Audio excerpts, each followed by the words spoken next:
Oke, Pak Adel, saya sudah ready.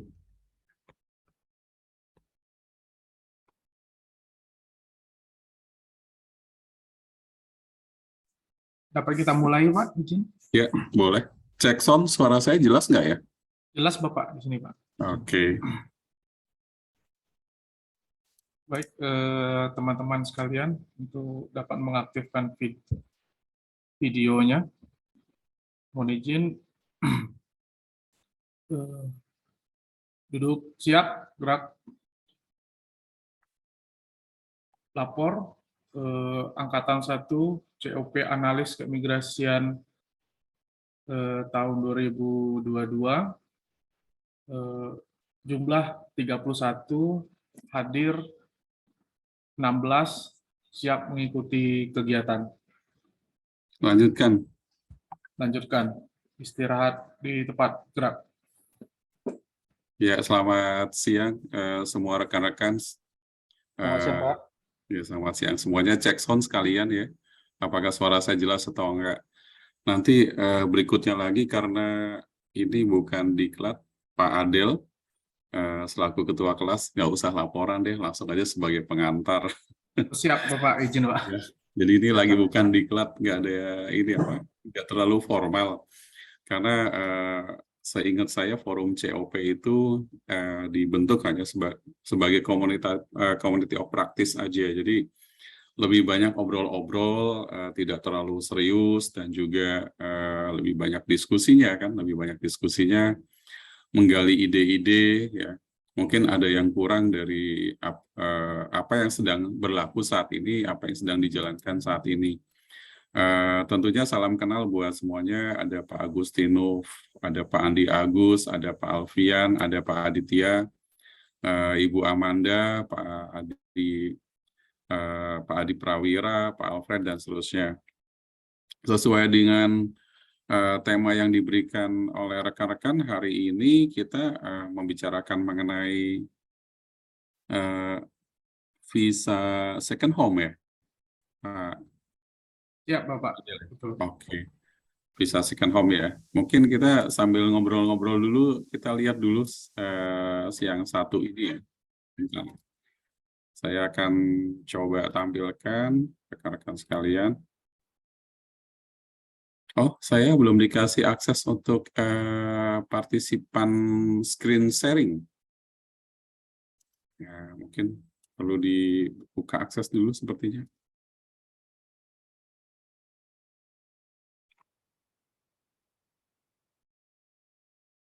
Ada settingannya mungkin Pak Pak Adil. Iya. Oke, sambil nunggu Pak Adel, saya menyapa dulu Pak Anton. Selamat siang, Pak Agus Wijaya.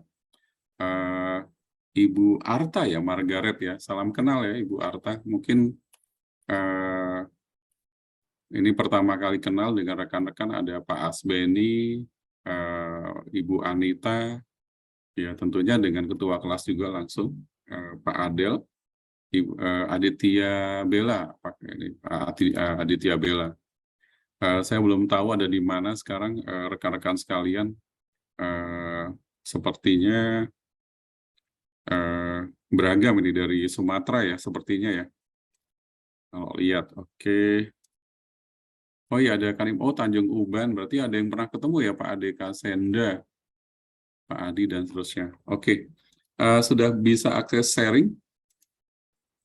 Sudah, Pak. Boleh dicoba, Pak. Oh, Coba kembali. masih tertahan. Masih the host disable participant screen sharing. Ya.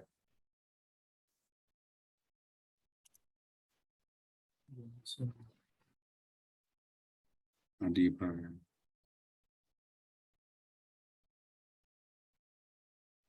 Oh, banyak Kanimsus Soekarno-Hatta ya? Apa? Kanimsus Medan ya? Ada juga, oh ya, Kanim Medan banyak ya. Rata-rata yang di Kanimsus Medan tugas di kantor atau tugas di bandara? Kalau sepintas kayaknya kalau Pak Arya Sandi ada di bandara ya? Masih belum bisa, Pak Adel? Sudah saya checklist ya Pak untuk ini ya Pak, diaktifkan permission recordnya Pak. Oke.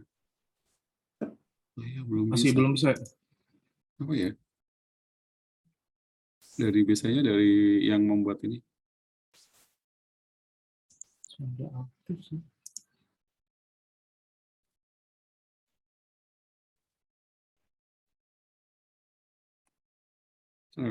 Saya cek lagi.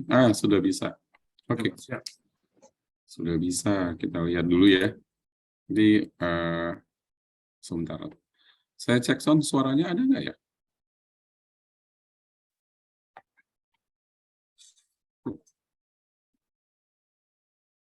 Eh, Tidak terdengar Pak di sini. Suaranya ada nggak ya? Rekan-rekan. Siap, belum ada Pak. Tidak Dengar Bapak. dengar, Pak. Ya, Kenapa? belum ada, Pak. Oh, nggak ada ya? Pak. Oke. Saya gantian sekarang sharing. Oke, sharing. Oh ya, ada ini suaranya pasti ya.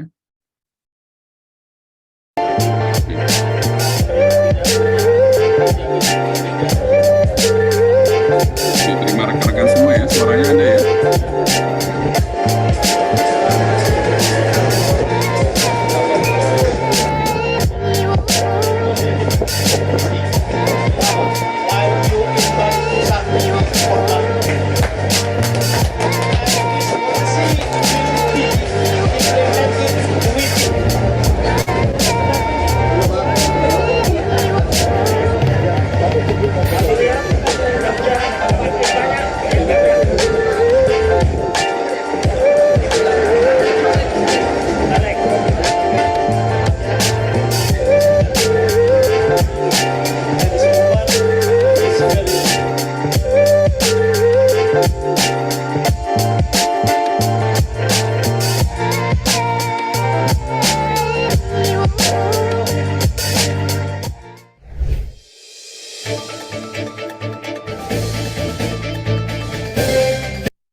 Oke, ini video, salah satu videonya ya.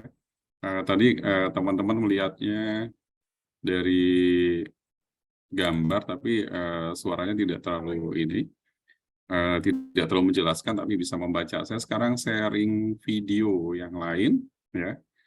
Nah, kita bisa dengar sama-sama. Kita akan meluncurkan program Visa Second Home untuk mempermudah investasi di Indonesia. Langkah awal sosialisasi visa rumah kedua, Dirjen Imigrasi gelar pertemuan dengan pengelola kawasan industri terintegrasi di Jawa Timur, pengusaha dan konjen Jepang. Diharapkan dengan adanya program Visa Second Home, makin banyak investor yang berinvestasi di Indonesia.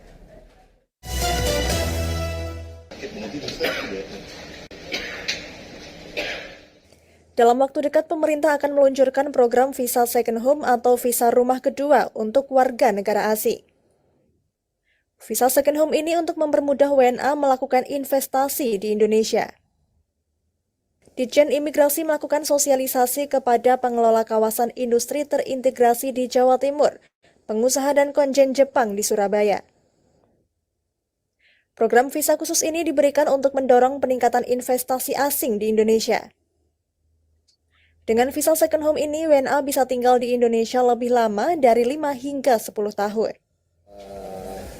Sesuai arahan Presiden kan, memang terutama di Direktorat Jenderal Imigrasi ini harus bagaimana supaya bisa memberikan pelayanan keimigrasian dengan cepat, dengan tepat, dan memberikan kemudahan-kemudahan. Nah, sahabat kita Pak Takeyama memiliki kepentingan untuk bagaimana perusahaan-perusahaan terutama yang ada di pier di pier Pasuruan, terutama yang sebagian besar itu ingin mendapat kejelasan, ingin memberikan masukan-masukan tentang pelayanan keimigrasian.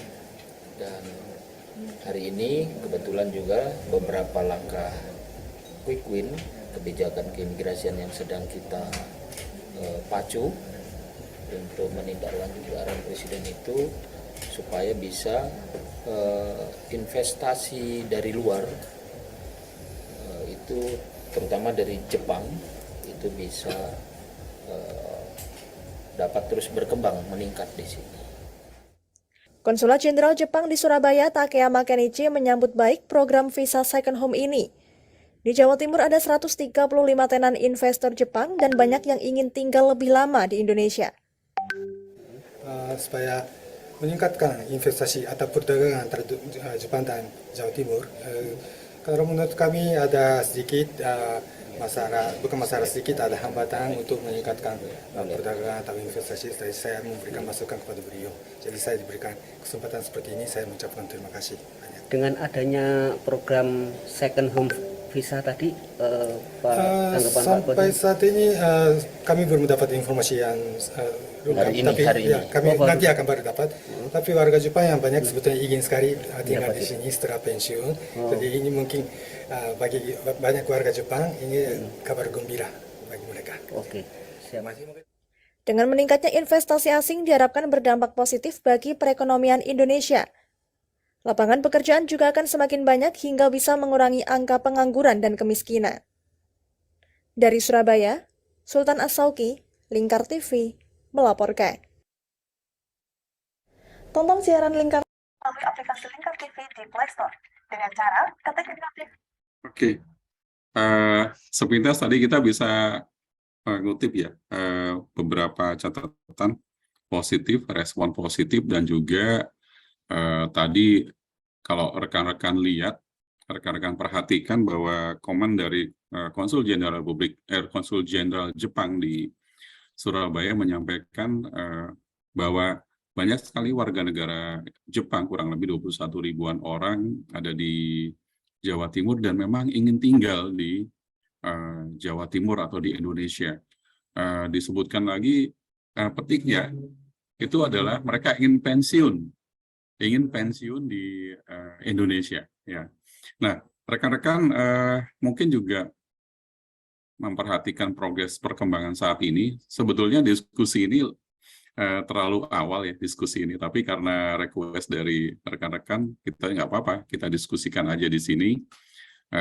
Apa sih, bagaimana second home nanti dari beberapa sisi, dari beberapa aspek. Ya, setidaknya nanti ada aspek yang kita coba dari sisi umum aja, awam saja. Kemudian berikutnya lagi kita coba sedikit agak formal, normatif, yaitu bicara dari sisi regulasi. Nah, rekan-rekan sekalian, apakah semua kemudian positif terkait ini? Tentu kita akan melihat kalau saat ini memang terlalu dini untuk melihat ini apakah berhasil atau tidak, sukses dalam implementatif atau tidak. Tapi kita bisa melihat adanya video yang tadi merespon positif ya. Nah, di sisi lain nanti saya juga akan tayangkan perbandingan video yang lain ya. Saya akan coba masukkan yang mungkin merespon berbeda ya, biar ada keseimbangan.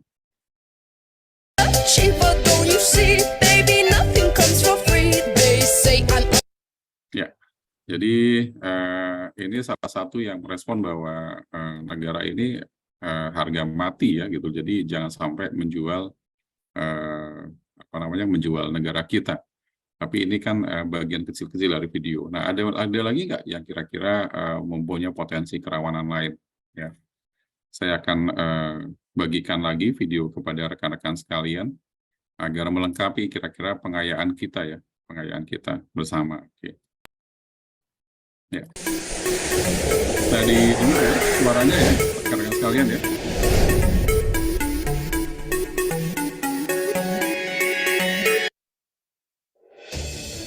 Second home visa memancing migrasi besar-besaran warga China ke Indonesia.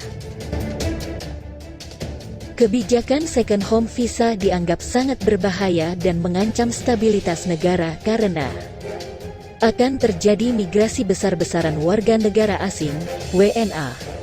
Hal itu disampaikan oleh Direktur Gerakan Perubahan Muslim Arbi menanggapi diluncurkannya kebijakan visa rumah kedua oleh Direktorat Jenderal Ditjen Imigrasi Kementerian Hukum dan Hak Asasi Manusia, Kemenkumham.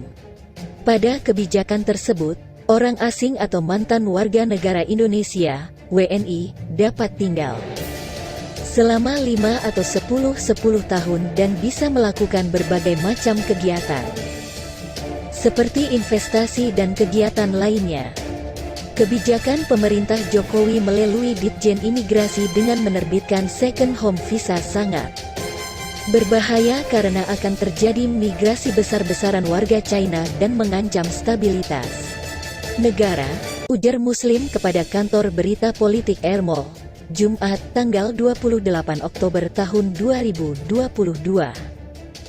Muslim menilai, selama 10 tahun mendapatkan second home visa sangat mungkin dimanfaatkan untuk kepentingan politik jelang Pilpres 2024. Pada saat PPKM saja arus deras warga China datang tanpa kontrol.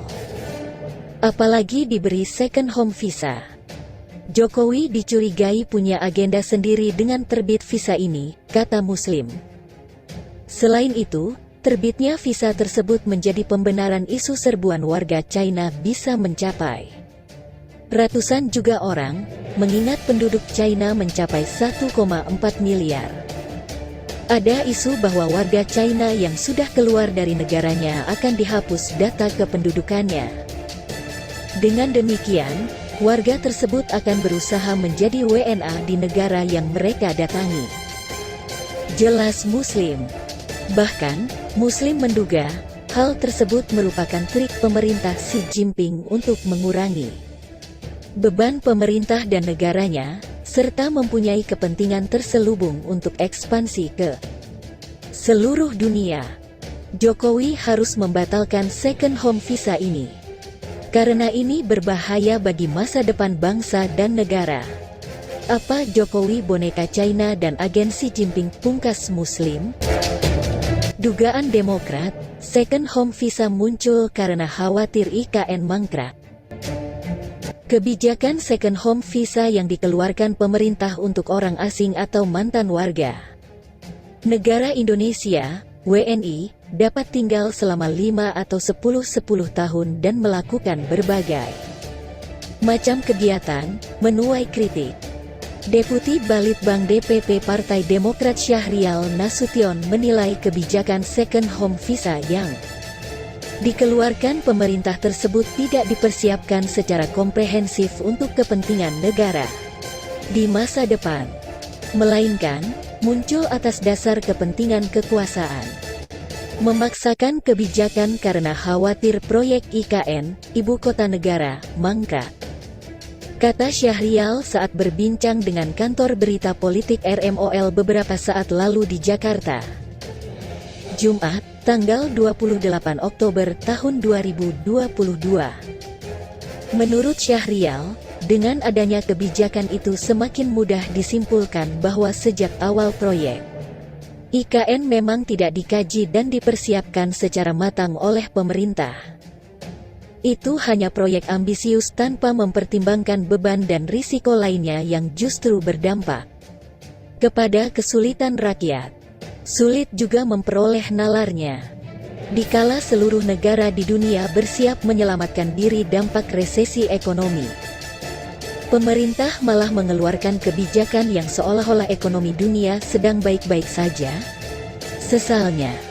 Terlebih, kata Syahrial, di sisa 2 tahun pemerintahan Jokowi berakhir, ditambah sejumlah persoalan hukum dan aparatnya, sama sekali tidak mendukung bagi investor untuk berharap adanya kepastian terhadap proses keadilan di negeri ini.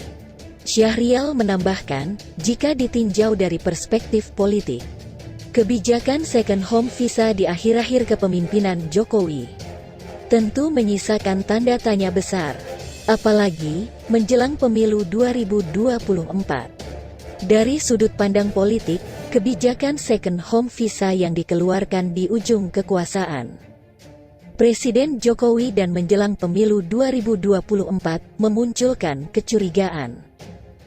Jangan-jangan ada pihak yang memanfaatkan melalui tangan kekuasaan untuk berbuat tidak fair. pada pemilu 2024 pungkasnya. Dilansir dari Airmall, Jumat, tanggal 28 Oktober tahun 2022.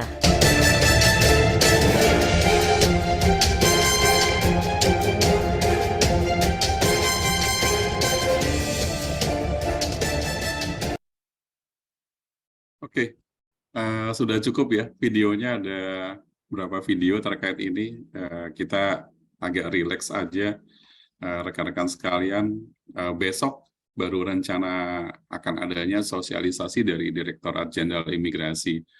Jadi kalau COP sudah mendiskusikannya sekarang, ini lebih awal daripada yang diprogramkan oleh Direktorat Jenderal Imigrasi.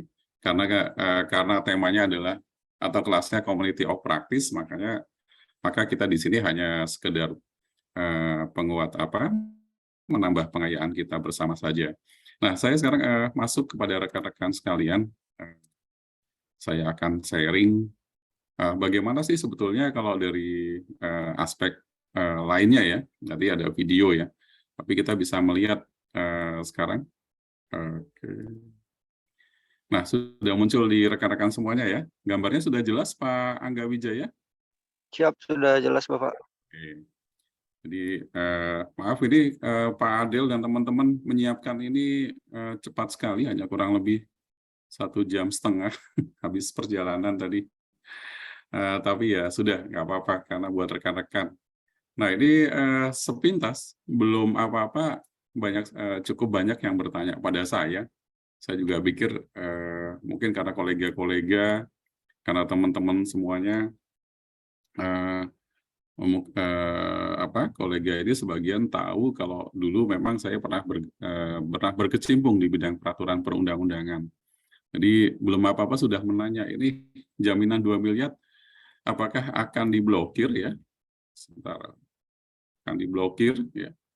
Akan diblokir oleh pemerintah atau tidak sih kalau ini habis disetorkan gitu kan. Kemarin angka jaminan 2 miliar itu muncul di surat edaran ya, surat edaran Direktorat, surat edaran PLT Direktur Jenderal Imigrasi. Jika diblokir, apa ada cara pengambilannya jika sudah berhenti penggunaan ITAS second home tersebut? Jadi kalau blokir kemudian penggunaan itu mau berhenti, bagaimana cara pengambilannya gitu. Kemudian yang ketiga, bagaimana jika pengguna second home visa meninggal atau sebaliknya berada di luar negeri tapi tidak dapat kembali ke Indonesia. Nah, ini pertanyaan-pertanyaan awam nih. Kemudian kriteria rumah mewah itu apa sih gitu ya?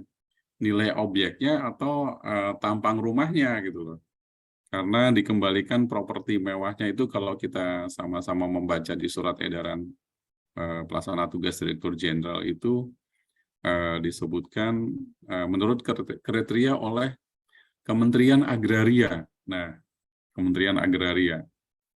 Nah, yang menarik ya, saya kebetulan berkomunikasi dengan rekan-rekan di Badan Pertanahan ya, Badan Pertanahan Nasional atau Kementerian Agraria. Sampai sore ini saya belum mendapatkan jawaban bagaimana sih kalau kriteria yang dimaksud itu. Jadi memang beberapa pertanyaan itu kemudian jadi berkembang ya, mengelaborasi apakah nanti bank yang disetorkan rekening 2 miliar itu atau nilai 2 miliar itu, bank itu sudah mendapatkan koordinasi atau enggak ya gitu loh. Terus kemudian apakah bank itu juga sudah mendapatkan sosialisasi ya. Kemudian bank ini apakah bank yang sifatnya bebas ya, sifatnya bebas, jadi tidak terbatas seperti kalau kita menentukan bank persepsi untuk penentuan pembayaran gaji, uang makan dan tunjangan. Jadi hal-hal ini kemudian terelaborasi dari beberapa pertanyaan ini. Kemudian ada lagi yang terkait dengan klausul lansia. Tadi kalau di video yang kedua, kita bisa mendengar Konsul Jenderal Jepang di Jawa Timur, di Surabaya, menyampaikan banyak sekali orang warga negara Jepang yang mau pensiun. Nah, ini mungkin ada kaitannya dengan klausul wah ini lansia nih yang pensiun ya. Nah ini ada pertanyaan juga dari awam, bagaimana nanti lansia itu kalau harus alih status karena memang di surat edaran itu tersebut harus alih status ke second home visa dalam waktu 180 hari.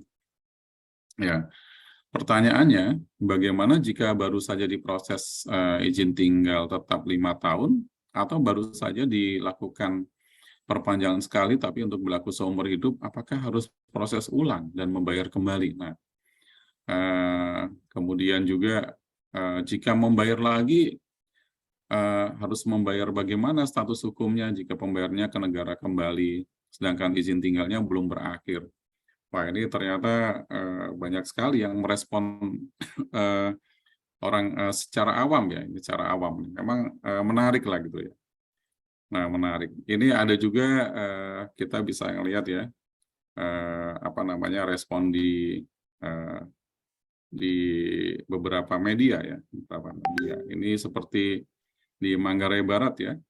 Manggarai Barat ini meresponnya, saya coba buka ya, Manggarai Barat. Oke, ini saya buka saja kontennya ya. Oh, sebentar. Belum saya buka dulu, sebentar lagi ya.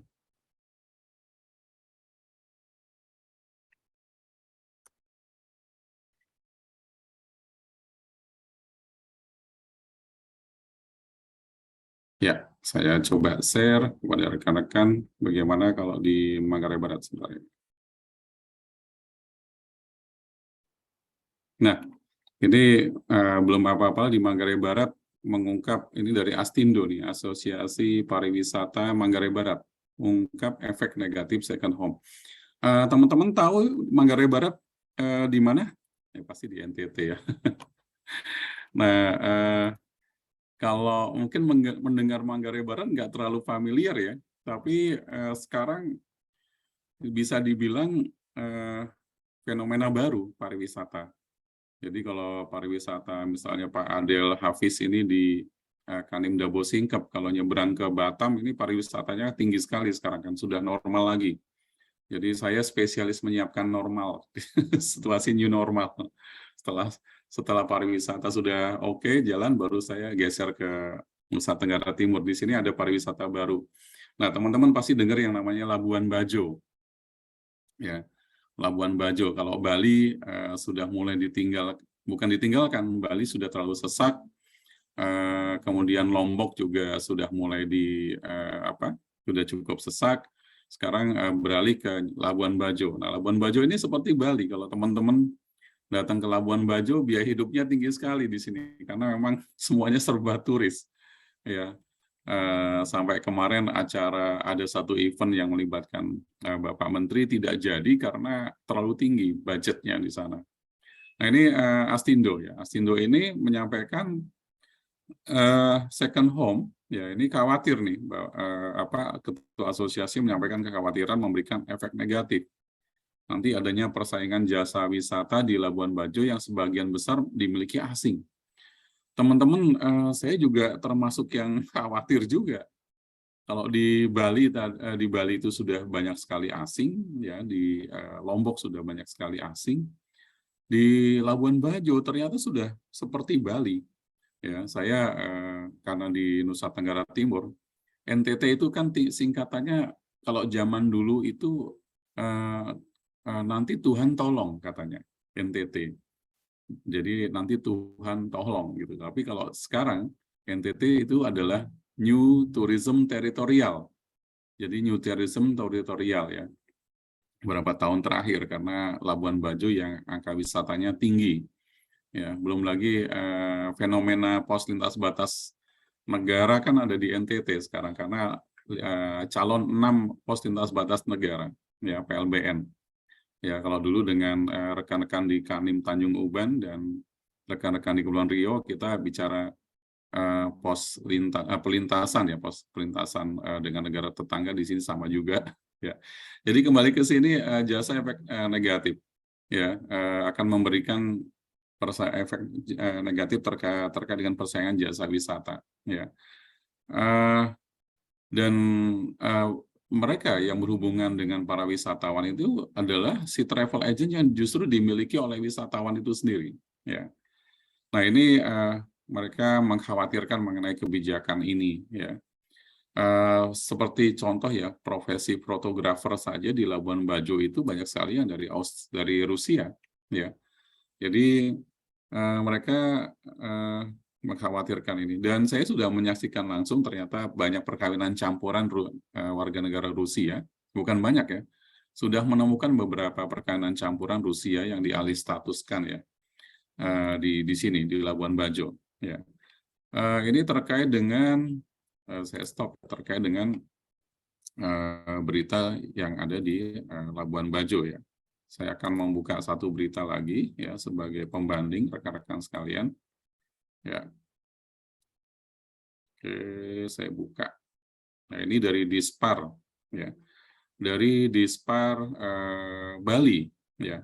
Sama ini tadi beritanya Detik Bali. Saya akan bagikan ke rekan-rekan sekalian ya. Dispar Bali.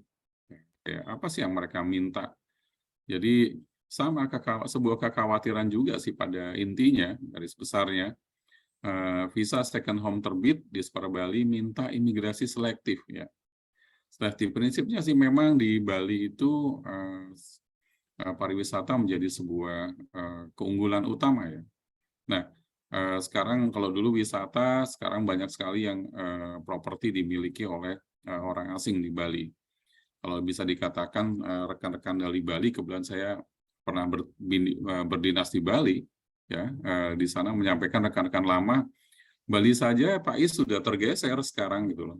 Bagaimana nanti kalau ada kebijakan second home? Yang tergeser di Bali saja kebijakannya saat itu masih bebas visa kunjungan dan juga visa kunjungan saat kedatangan atau visa travel. Bisa dibayangkan itu ya. Memang satu mata rantai dan teman-teman juga bisa melihat ya di Kepulauan Riau ya di Tanjung Uban pengelola apa? Kawasan Pulau Bintan itu kan juga warga negara Singapura ya. Kemudian apalagi di Batam juga banyak. Ada punya Batam View itu warga negara Malaysia, ada yang punya ini dan seterusnya itu warga negara asing ya. Jadi mereka nanti datang ke datang ke tempat-tempat yang memang merupakan investasi asing. Kemudian berbelanja, makan, restoran itu juga tidak berbeda juga dari situ. Masih punya asing juga. Jadi mereka meminta tolong deh imigrasi Bali ini harus selektif ya, karena Dinas Pariwisata tentu akan mendukung ini, tapi harus melihat efek sosial lain ya gitu. Jadi ini yang perlu dikomunikasikan menurut Dinas Pariwisata ya. Ya itu sebagian daripada. Nah ini Kepala Dinas Pariwisata mengungkap adanya contoh ya. Ada satu wilayah di Desa Sembung Mengwi ya, yang berisi para pensiunan, mayoritas dari Belanda dan Jepang ya. Kemudian yang pengaruh mereka besar sekali, paling tidak dengan adanya visa second home ini nanti masa tinggal orang itu lebih lama lagi ya. Mereka bahkan berani spend money, itu nilai tingginya bagi pariwisata. Kalau 2M kurang lebih jaminan itu sebetulnya hanya dalam waktu 10 tahun ya, katakanlah kurang lebih hanya 200 juta jaminannya per tahun sebetulnya. Nah, kemudian PNBP-nya masih sekitar 2 juta rupiah. Nah, ini memang harus dipikirkan 2 juta rupiah nanti per tahunnya berarti berapa? Jangan-jangan kan gitu. Apakah ini memang benar-benar berdampak positif bagi perekonomian negara, berdampak positif bagi pendapatan negara bukan pajak dan seterusnya ya. Ini gambarannya ya yang persyaratan yang dicantumkan dalam surat edaran itu. Nah, saya kembali ke rekan-rekan sekalian ya ke diskusi second home visa ini ya, saya tampilkan kembali rekan-rekan sekalian. Nah, ini tadi kita sudah melihat bagaimana seputar pemberitaan ya, rekan-rekan sekalian. Terus kita lihat, ya tadi habis pertanyaan, ada juga sebuah statement positif juga ya. Jadi ada pertanyaan, ada masih ragu, ada meminta konfirmasi ya. Seperti untuk mantan Hakim Agung Mahkamah Konstitusi, maksud saya Jimli Amsidik mendukung dikeluarkannya aturan second home ini. Ya, diharapkan visa ini bisa menggoda dan menarik warga dunia yang mapan. Ya, ini disampaikan dalam akun Twitternya ya, Jimlu AS ya. Oke. Kemudian kita sekarang melihat melihat dari sisi lain ya. Ini sebetulnya teman-teman sekalian, di mana sih secara regulasi ya? Atau dulu sebetulnya gimana sih sebetulnya visa apa namanya second home ini? Ya, kita menarik kembali pada Undang-Undang Cipta Kerja nomor 11 tahun 2020 ya. Pada saat itu lahirlah peraturan pemerintah cukup banyak ya dari Undang-Undang Cipta Kerja ya. Omnibus Law ya, kita bilang seperti itu. Salah satunya yang lahir dari turunan dari Undang-Undang Cipta Kerja itu adalah Peraturan Pemerintah Nomor 40 Tahun 2021 ya. Ini 8, Pak. oh sorry, enggak, ini 40 ya. 40 saya ini kan dulu 40. 2021 tentang kawasan ekonomi khusus ya.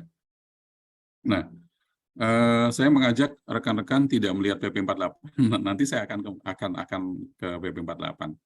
Nah, di kawasan ekonomi khusus ini diatur mengenai penyelenggaraan kawasan ekonomi khusus pasal 2 ya.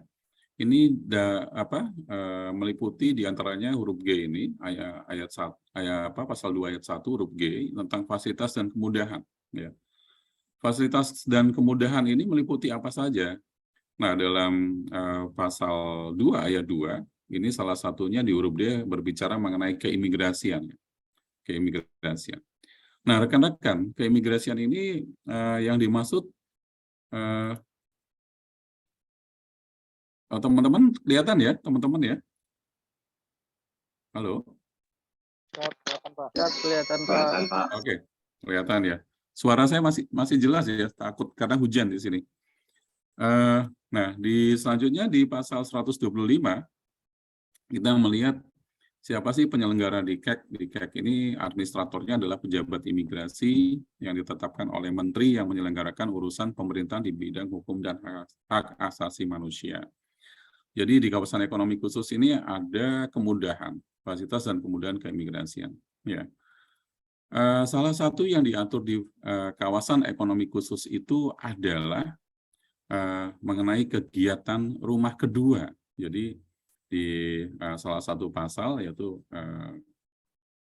diatur mengenai rumah kedua. Jadi saya sebutkan aja di sini, selain kegiatan bekerja, penanaman modal asing atau pendidikan sebagaimana dimaksud pada ayat 1, penjabat imigrasi yang ditunjuk juga dapat memberikan persetujuan visa tinggal terbatas kepada orang asing yang bermaksud tinggal terbatas di KEK. Ya.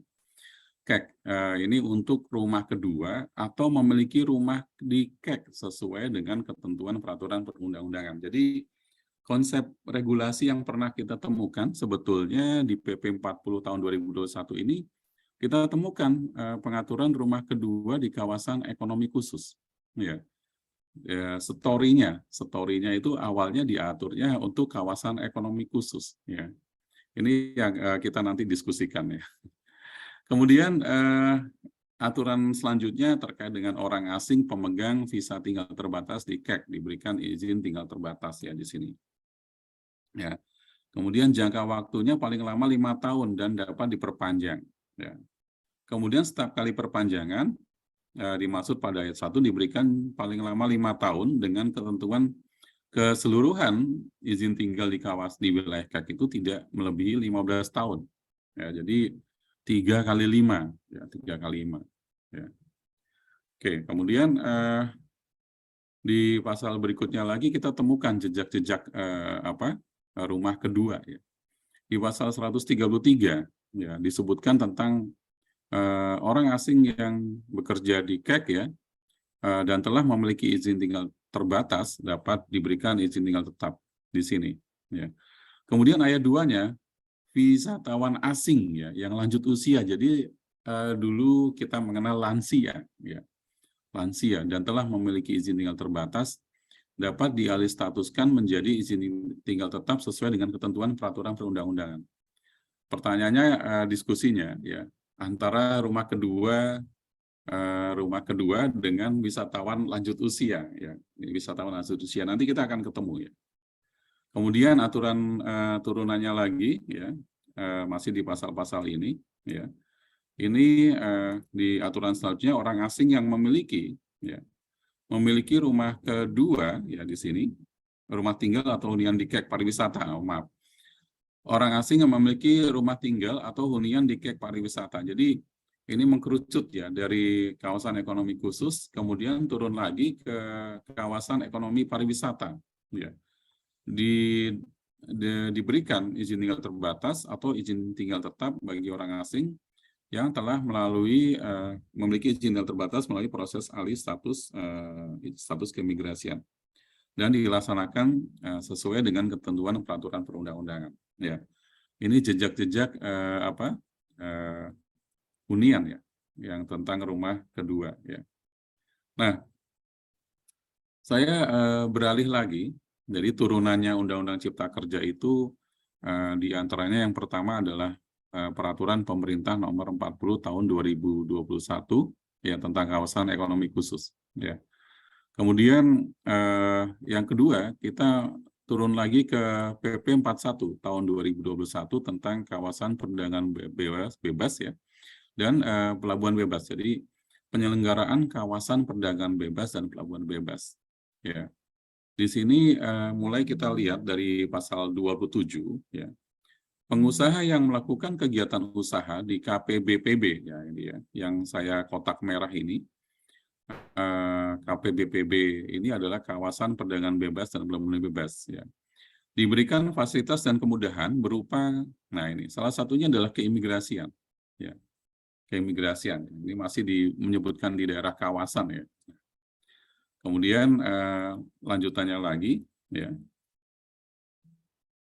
Nah, fasilitas keimigrasian ini, ya, diberikan vitasnya ini untuk siapa? Nah, salah satunya adalah untuk bagi mereka orang asing yang tinggal di KPBPB dalam rangka memiliki rumah, ya, di KPBPB sesuai dengan ketentuan peraturan perundang-undangan. Jadi rumah, ya, rumah. Kita menelusuri jejak rumah. Nah, kemudian kita lanjutkan lagi. Nah, lebih lanjutnya mengenai rumah kita temukan juga di ayat berikutnya memiliki rumah, ya, KPBPB sesuai ketentuan peraturan perundang-undangan dan dapat diberikan izin tinggal terbatas, ya, yang pelaksananya diberikan sesuai dengan ketentuan peraturan perundang-undangan, ya. Dan dapat dialih statuskan. Jadi sama dengan PP nomor 340, ya, tentang kawasan ekonomi khusus, ya. Nah, setelah ada PP 40, PP 41, kemudian ketika itu secara story, ya, pemerintah menyelaraskan dengan PP nomor 31, ya. PP nomor 31 perubahannya di PP 48 tahun 2021, ya. Jadi turunannya Undang-Undang Cipta Kerja Nomor 11 Tahun 2020, setidaknya ada 3 PP yang langsung berkaitan dengan keimigrasian. Yang pertama adalah PP Nomor 40 Tahun 2021 tentang penyelenggaraan kawasan ekonomi khusus. Kemudian PP Nomor 41 Tahun 2021 tentang penyelenggaraan kawasan perdagangan bebas dan pelabuhan bebas. Dan PP yang terkait langsung dengan keimigrasian PP nomor 48 tahun 2021 tentang perubahan ketiga atas PP 31 tahun 2013. Sebetulnya rekan-rekan, PP yang lain juga ada, yaitu PP nomor 34 tahun 2021, tetapi lebih membicarakan mengenai ketenagakerjaan, ya, yang salah satunya bicara mengenai ketenagakerjaan asing. Nah, kita lanjut ke PP 48 ini, ya, yang membahas langsung. Di sini masih diatur, diselaraskan, ya, diharmonisasikan dengan vitas yang diberikan untuk melakukan kegiatan dalam rangka bekerja dan tidak dalam bekerja, ya. Nah, tidak dalam bekerja ini diantaranya adalah rumah kedua, ya, rumah kedua. Nah, ini rumah kedua, rekan-rekan sekalian. Nah, kemudian persyaratannya kalau di PP ini walaupun sudah secara teknis ya, tetapi sepertinya ya ini masih general ya. Ada surat penjaminan dari penjamin, kemudian ada bukti stor jaminan keimigrasian. Ini hanya tidak disebutkan ya, tidak disebutkan dalam peraturan pemerintah ini bukti stornya apa gitu dan berapa nilainya. Nah, ini diatur dalam PP 48. Nah, lanjutannya lagi di PP 48 pasal 141 ini juga memberikan klausul ya pengaturan orang asing yang masuk ke Indonesia dengan visa tinggal terbatas ya. Kemudian orang asing dalam rangka rumah kedua ya, second home tadi ya, jejak-jejak rumah ya. Nah, kemudian persyaratannya masih dalam PP ini adalah surat penjaminan atau bukti stor jaminan keimigrasian dan paspor kebangsaan yang sah dan berlaku. Tetapi tidak disebutkan berapa lama. Tadi kan disebutkan paling singkat berapa 36 bulan dan seterusnya. Ya. Kemudian izin tinggal terbatasnya ini diberikan 5 tahun dan dapat diperpanjang dengan ketentuan keseluruhannya tidak lebih dari 10 tahun. Ya.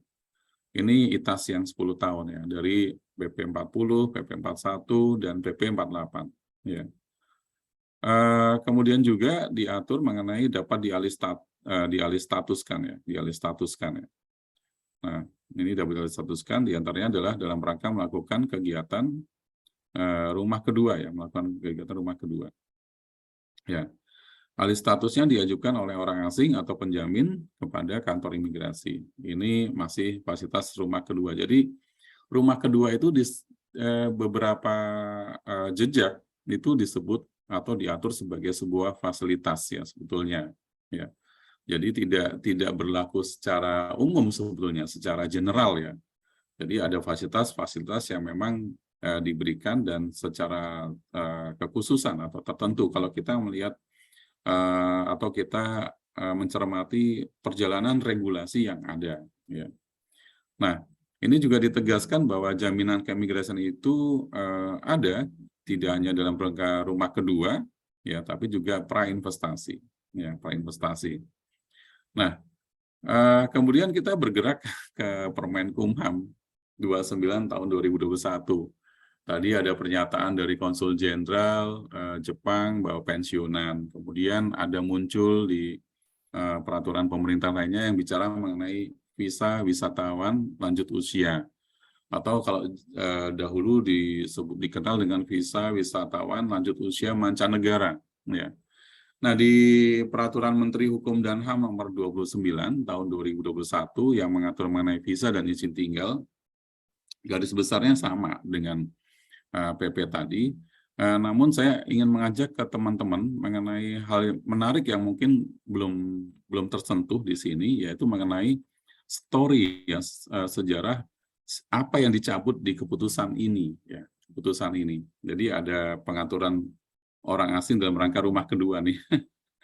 Nah, ini di bawahnya ini ada klausul mengenai yang dicabut adalah keputusan Menteri Kehakiman nomor sekian ya tahun 2098 tentang pemberian visa dan izin keimigrasian bagi wisatawan lanjut usia mancanegara. Ya. Secara filosofi, kalau saya bincang-bincang dengan teman-teman ya yang di bidang regulasi, sebetulnya mengarahnya ini pada orang-orang yang akan pensiun di Indonesia, tetapi pembelakuannya di kawasan tertentu ya karena dengan harapan secara filosofinya adalah tetap melindungi kepentingan negara ya. Ini yang dicabut dan dinyatakan tidak berlaku ya. Nah, tadi orang awam ya yang nanya. Sekarang orang kolega ini bisa instansi terkait ya. Instansi terkait ini bertanya-tanya ini bagaimana, apakah masyarakat lokal siap nggak bersaing dengan WNA? Ini mungkin dampak yang tadi disampaikan dalam beberapa rilis berita. Oh, ini lebih luas lagi kalau dirilis berita tadi di Manggarai Barat, di Labuan Bajo, disebutkan ini nanti wisatawan nih, asosiasi pariwisatanya, kira-kira nanti dominannya asing bagaimana. Gitu ya.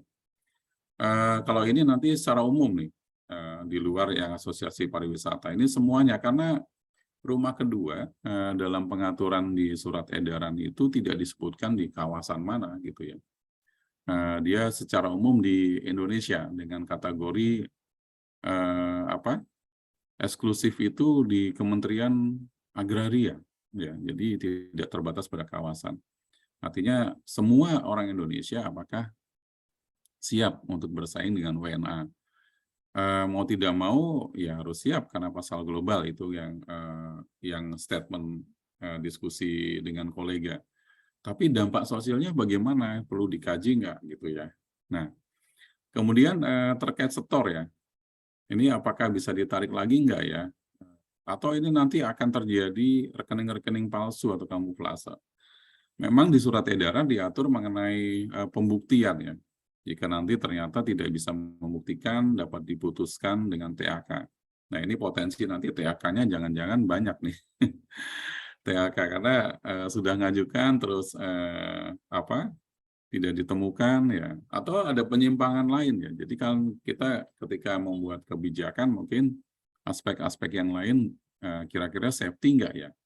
Seperti dulu pengalaman kami ketika menyusun tahun 2010 menyusun regulasi mengenai peraturan Menteri Hukum dan HAM tentang visa kunjungan saat kedatangan.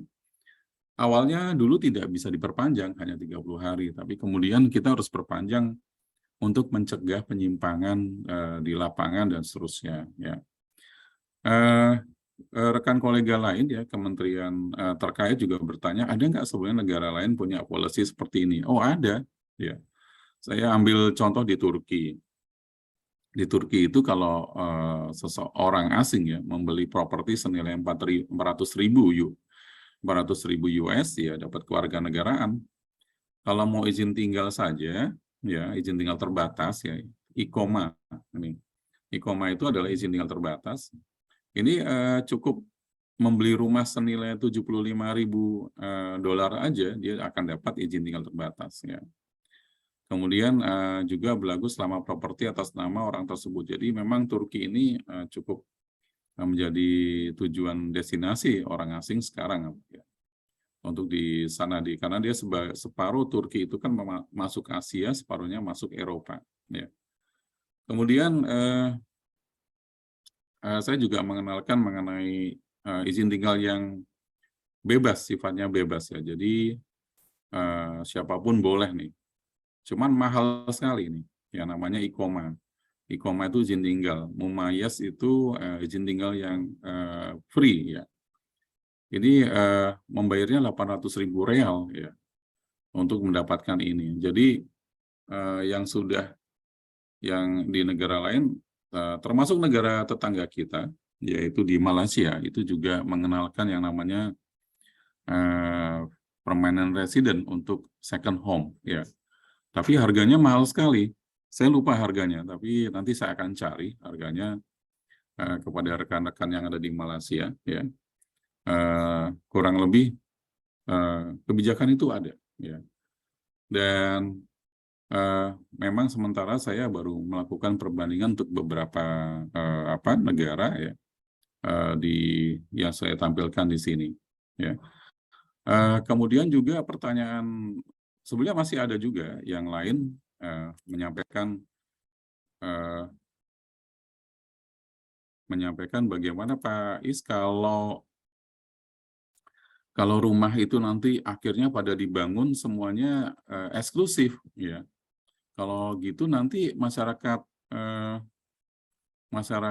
untuk yang menengah ke bawah bagaimana dong lama-lama karena susah dapat perumahan karena yang ingin dibangun oleh properti mereka cari yang lebih untung ya cari properti yang mahal karena nanti ada yang beli segmennya asing. Orang-orang Indonesia nanti makin ke pinggir-pinggir tidak ada di lokasi strategis dan seterusnya. Mungkin ini diskusi-diskusinya ya, diskusi-diskusi yang terkait dengan second home. Ya, saya bukan sebagai pemangku kebijakan pusat ya, tetapi hanya sebagai rekan-rekan pendamping, rekan-rekan sekalian dalam melakukan diskusi-diskusi dan dialog seperti ini.